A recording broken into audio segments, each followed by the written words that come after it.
I got a question for you. Right here, I'm looking at a worm, and there's a bunch of them in here, I guarantee it. That's great. Now, how is that going to be with your red bushel? They're all going to just have happy community together. So this is the only place on earth where diversity, equity, and inclusion actually works, huh? You got it. Ladies and gentlemen, I am truly excited. This is a real deal smile because a while back I met John from Hiawassee Products, and he was at one of the local festivals, y'all. And they make products that are absolutely blowing my mind. I got online and I looked at it, talked to John. Look, if you watched our YouTube videos, you know we are all about composting, composting extract. We've shown you playlist after playlist on how to make compost in the chicken tractor on steroids, the 18-day Berkeley method, and of course Dr. Elaine Ingham's method, and of course all the stuff that we got from Jeff Lawton and all the other incredible composters out there, people like Stefan Subkowiak. But folks, what you see right here, this is going to take that and put it on steroids. John from Hiawassee Products is going to give me the rundown of it. Look, folks, I'm going to tell you right now, I know absolutely nothing about using worms to make vermicompost or anything like it. So I'm a complete, utter novice on this. They're going to let me borrow this thing for a while, and we're going to see what I can do with it. So, John, why don't you tell us what we're looking at? And right now it looks like a big green box. And it looks like, well, actually, it looks like something when I was a kid I'd reach in and get a toy out of. Exactly. But we got different toys coming out of this. So this is our VermiFlow. This is a compost bin for producing your own vermicompost. And it's a 27 cubic foot box, like Billy said. Basically, we call it a continuous flow-through system because effectively what you're doing is feeding from the top and harvesting out of the bottom, and the worms are in between doing their thing. There's two harvest pans that are underneath, and we'll take the lid off, and this just drops down and hangs on the backside. Now that is cool. We have we just put the paper in, but there's a grated bottom in the bottom of the bin that has a blade harvesting system that runs with a cordless drill, and comes with a socket drive that you mount on the end of the bin, and that's your harvesting mechanism. So to get started, you lay this paper in the bottom of the bin, and that just acts as a barrier initially to keep the compost from falling through. And then we're going to add about 8 inches to a foot of finished compost, which Billy has right here next to us. And that's what we're going to be adding the red wiggler worms to. Red wiggler worms are kind of the industry standard as being the best voracious composters. And once Billy gets the worms in there, it'll take probably a couple months to get fully up and running. But then what he'll be doing is once a week, he or Michelle will come out here, put the cordless drill on the end of the bin and run the blade back and forth, and that will take the bottom layer out of the bin and drop it into the harvesting pans. And then you're going to slowly start building up food layers on top of that, and the worms are always going to migrate up to the fresh food source. So people wonder sometimes, why aren't the worms falling out the bottom? Well, their security is in the earth, and they don't want to fall out into nothingness. So. Yeah, I was wondering how they avoid getting chopped up in this, but that makes perfect sense. And the blade moves pretty slow because it's a very fine Acme thread on the screw. You can go ahead and put it on there. So I just chucked in, this comes with it, and I'll go ahead and stick this on the end right here. And, you know, they made this about as dummy-proof as, you know, even somebody like me could do it. Obviously, towards and away, and as There's an indicator in the front that shows you where the position of the blade is. You don't want to run it past the stop sign there, otherwise you'll run so here. We'll just, wow. And then it chops off what's ready, flies down into this pan, and then lottie-dottie everybody is it. Look, y'all, we're already making some compost that is on another level. We've shown you under the microscope what it looks like. This stuff is phenomenal. But here's why it's going to be on steroids. when everything touches a worm, I mean, everything a worm eats and everything it touches is drastically improved. So this compost that we have over in that bin right now that is really phenomenal in and of itself is now going to be on another level. And frankly, we're all going to go on this ride together because I have never done any vermicomposting in my life. My son knows a whole lot more about it than I do, but we're going to find out if this thing is dummy proof, because guess what? I'm pretty sure it is. Every other rig I've seen in the past, you would have to go down here. I saw people literally with knives, long serrated knives, that were going along the bottom of this thing. But the cool thing about this one, and I'll go ahead and chuck it back up in here. Here's what I love about this. I'll have it go the other way, is that it's really taking all the dummy work out of it for you. Check this out. I'll go the other way. Look at that.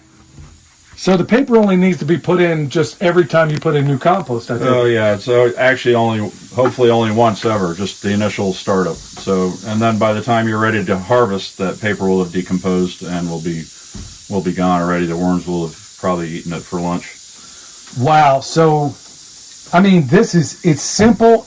And folks, this is what I love.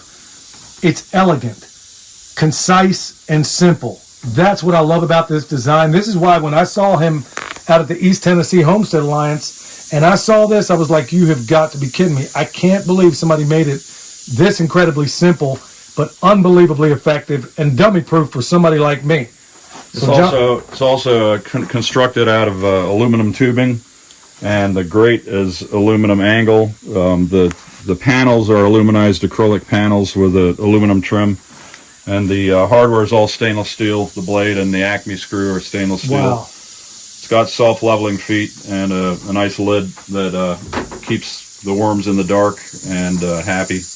You know what else is really cool is that this won't corrode. It's light and it's strong because it's made out of aluminum and stainless. Should last forever. Yeah, that's what I'm talking about. You ready to take this for a test drive? Let's do it.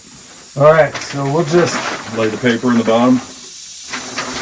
This ground is sloping, like John said. Self-leveling feet. I mean, if you were that concerned about it, you could put a level on here and make it. I'm sure the worms are not going to care. Right. They're not going to care. Okay, so the compost that I have over here, it hasn't been sifted. It is complete. It's at ambient temperature. Does it need to be sifted at all before I stick it in here? No, because the worms are going to break down anything that's biologically able to break down. The worms are going to take it and finish the job. The moisture, I've already checked it. The moisture is absolutely perfect. And I'm going to go ahead and take this compost, which is already incredible. Now, John, I got a question for you. Right here, I'm looking at a worm, and there's a bunch of them in here, I guarantee it. Yeah, that's great. Now, how's that going to be with your red wood? They're all going to just to have happy community together. So this is the only place on earth where diversity, equity, and inclusion actually works, huh? You got it. Okay. So we got a DEI compost pile that is actually going to work out. So all my indigenous worms around here are not going to complain. No, they won't. They'll be happy. We're not going to have a Brown versus Board of Education moment in here. I guess you'll find out. Order about 3 pounds of worms. We don't supply the worms ourselves, but we give you some choices of reputable worm suppliers. And you want to start out with about 3 pounds, and they will actually reproduce very rapidly, and they'll fill up the space based on how much real estate they have to work with, and they'll self-regulate their population. Once the bin is up to speed, there will be tens of thousands of worms in here, happily chomping away and eating and pooping and reproducing. So. Sounds like we're talking about Washington, D.C., but yeah. So, but no, we are actually talking about the respectable kind of worms, like the ones in this pot. Basically, once a week, you're going to be at least once a week checking your moisture. Initially, you can do it a couple times a week while it's still pretty warm out here. And you don't want to see water pooling in the pans underneath, but you do want to be able to take a fistful and I can feel water squeezing out between my knuckles and running down. That's perfect moisture content right there. Now, talk to me about the daily. What do these guys need to eat? I mean, they have it all right here. Everything they need is contained right here. So you actually, literally only need to do 5 minutes a week of maintaining this bin. Initially, you're going to leave it for about 2 months, apart from keeping it moist, because they have enough food here to keep them happy for a long time, and it's gonna take them that long just to get acclimated, to work through everything that's here, inoculate it, poop it out, and then all you have to do is make sure it stays moist. In the meantime, they're gonna be reproducing, so there's gonna be a lot of eggs, and they're gonna be hatching out and growing and spreading. Then you're gonna start feeding them, and feeding them.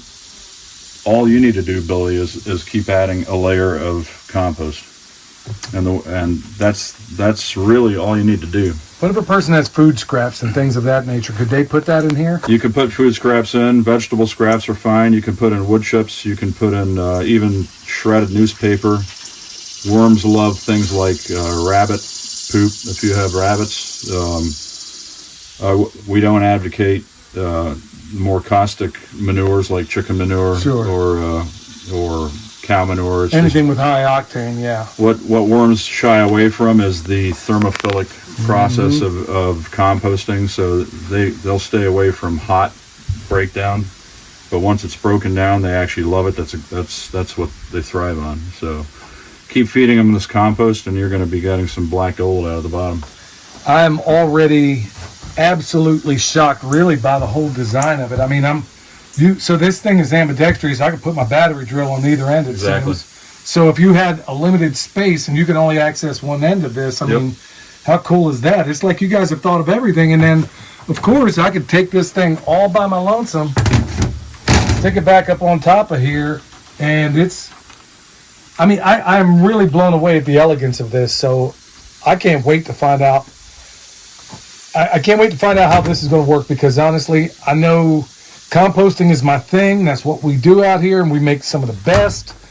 But this is going to be on another level, and I can't wait to take all of you for a ride on this. I mean, good night. These things are impeccably made, the finest materials. And if you want one, John, tell them how they contact you and the folks at Hiwassee. Google Hiwassee Products, HIWASSEE products.com, HiwasseeProducts.com. And we have a website. We're on Facebook. We're on Instagram. But you can order online. Normally, this would ship to you in 2 UPS boxes, knocked down. It comes with pre-assembled end panels, and the grate at the bottom is pre-assembled. So basically, all you're doing is attaching it all together with stainless steel hardware, and this one specimen right here that comes with it. That's all you need. That's all you need, and it takes about half an hour to put it together. Wow. So, yeah, a lot better than that stuff you get from IKEA, where you get directions that nobody can understand, and this stuff, look, and it's all American made too. Absolutely. Made right here in America, y'all. So you want to go check these folks out. Real high quality stuff. Good, solid folks. And I mean, I'll be honest with y'all. Stay tuned to all the playlists that we've done of the chicken tractor on steroids, of all the 18-day methods, all those other things, y'all. Stay tuned, because with the stuff I'm going to do out of here, if you think the turnaround that we've done in this pasture has been extraordinary, you're not even going to believe what it's going to do when we start putting some of this high octane stuff on there. So I'm excited to take this thing for a test drive, and I'm going to take y'all for a ride every single step of the way. So the only thing left for us to do, Michelle's going to order some worms, and we're going to do this in a playlist. So stay tuned. I'm going to talk more and more about this, and hopefully get John on in the podcast. And folks, if you haven't tuned in there, that's where we drop the lion's share of some really, really good information regarding these things in the podcast. So the Permaculture Pimpcast, where PIMP stands for Permaculture is My Passion. We're going to have them on there, and we're going to talk about this stuff in great detail. And we're going to have a bunch of other experts on there, y'all. In this time where everything seems like it's on a knife's edge, you need every advantage you can get. This here's one of them. So thank you so much for coming out, John. Appreciate it. Yeah, so these guys are going to take all the rest of my peaches, and we'll get them back on here. You're all going to love this. Give it a try.